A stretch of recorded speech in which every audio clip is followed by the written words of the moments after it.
زمانہ جاہلیت کے اصولوں میں سے ایک اصول 18واں اصول یہ ہے تناقضہم فی الانتصاب. انتصاب میں تناقض ان کے قول اور فعل میں تناقض. وہ کیسے؟ ینتسبون الی ابراہیم مع اظہارہم ترک اتباعہ. وہ لوگ اپنے آپ کو ابراہیم کے شیدائی مانتے ہیں. اپنے آپ کو زمانہ جاہلیت کے لوگ ابراہیم سے جوڑتے تھے اور کہتے تھے ہم ابراہیم کے دین پر چلنے والے ہیں, ابراہیم کے مذہب پر چلنے والے ہیں. یہ دعویٰ کرتے تھے, مگر ان کا عمل کیا تھا؟ ان کا عمل ابراہیم کے طریقے پر تھا؟ نہیں تھا. ان کا عمل ابراہیم کے طریقے پر نہیں تھا. وہ اس طرح سے کہ ابراہیم علیہ السلام نے بتوں کو توڑا کہ نہیں توڑا؟ باپ کے بتوں کو توڑا, دوسرے کا نہیں, اپنے باپ کے بتوں کو توڑا. آزر جب بتیں بناتے تھے تو کہا کہ چلو عیدگاہ میں آج ہماری عید ہے.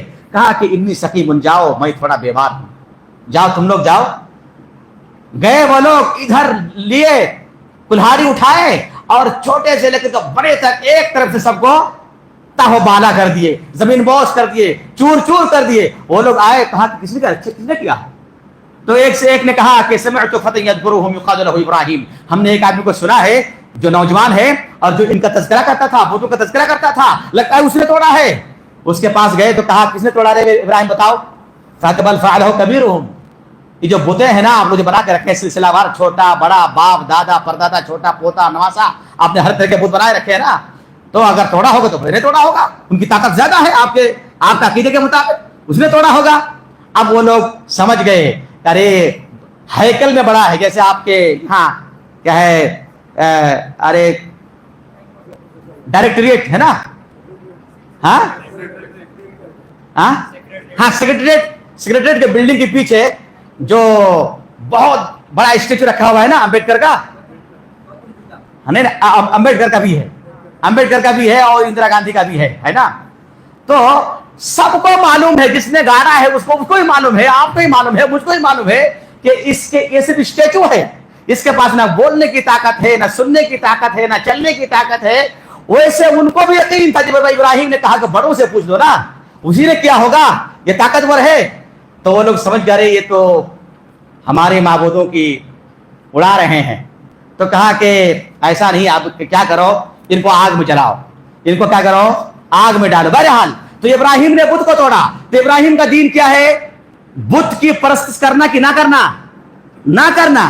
اب عرب کے لوگ, زمانہ جاہلیت کے لوگ اپنے آپ کو کہتے تھے ہم ابراہیم کے ماننے والے ہیں, ابراہیم کے مذہب پر ہے. مگر کیا کرتے تھے, خانہ کعبہ میں کتنے بت رکھتے تھے؟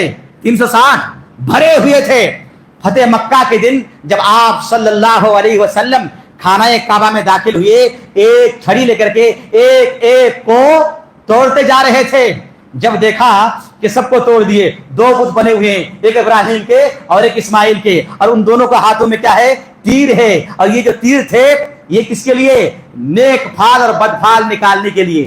خانہ کعبہ میں 3 تیر رکھے ہوئے تھے. ہاں, ایک میں تھا افعل, ایک میں لکھا ہوا تھا لا تفعل, ایک میں لکھا تھا غفلن, کچھ نہیں. تو جب کسی کو نیک پھال یا بد پھال لینا ہوتا تھا, کوئی کام کرنا ہوتا تھا, تو وہ آنکھ بند کر کے ہاتھ ڈالتے تھے. کون سا تیر آیا؟ افعل, ہاں کرو کام اچھا بنے گا.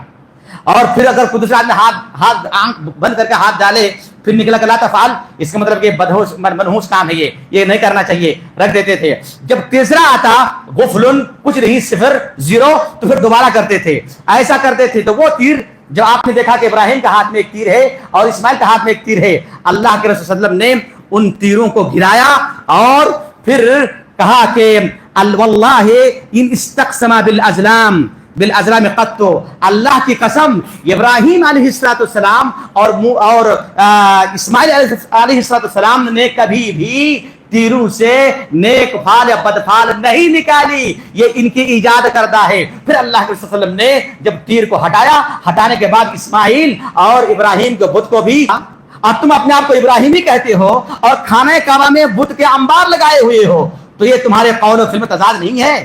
تو قول و فعل میں تضاد یہ کس کا ہے, کس کا کام ہے؟ جاہلیت کا کام ہے, جاہلیت کا کام ہے.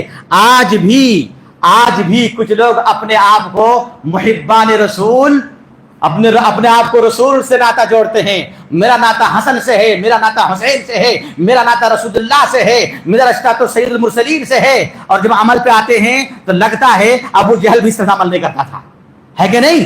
تو یہ جاہلیت موجود ہے کہ نہیں ہے؟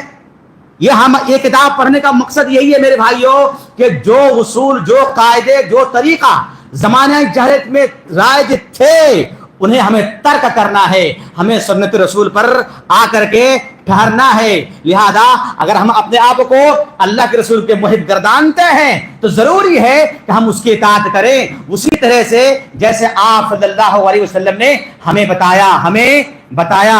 اور اللہ کے رسول کی زبان سے محبت جتلانا اور عمل کے میدان پہ آپ کی چپکے سے مخالفت کرنا, کبھی گھروں میں, کبھی دروں میں, کبھی بازاروں میں, کبھی مسجدوں میں, کبھی محرابوں میں ان کی مخالفت کرنا, یہ زمانہ جاہلیت کا ایک طریقہ ہے. لہذا ہم کو بچنا چاہیے. شاعر نے کہا ہے تعصی الہ وتظہر حبہ ھذا محرم فی القیاس بدیع.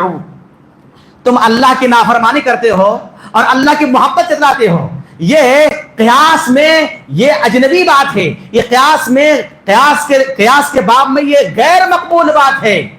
لو كنت صادقا فی حبہ لاطعت, اگر تم اللہ کے اور رسول کی محبت میں سچے ہوتے تو محبت کی علامت ہے اطاعت کرنا. لأن المحب لمن يحب مطیع, اس لیے کہ جو جس سے محبت کرتا ہے اس کی اطاعت کرتا ہے, اس کی پیروی کرتا ہے, اس کے نقش قدم پر چلتا ہے, ان کی باتوں کو مانتا ہے. اور تم لوگ اے زمانے جات کے لوگ ابراہیم سے محبت کا دعویٰ کرتے ہو اور تم ابراہیم کو جو کام ناپسند تھا, جو ناپسندیدہ کام تھا شرک, بت پرستی, اس میں تم جمے ہوئے ہو.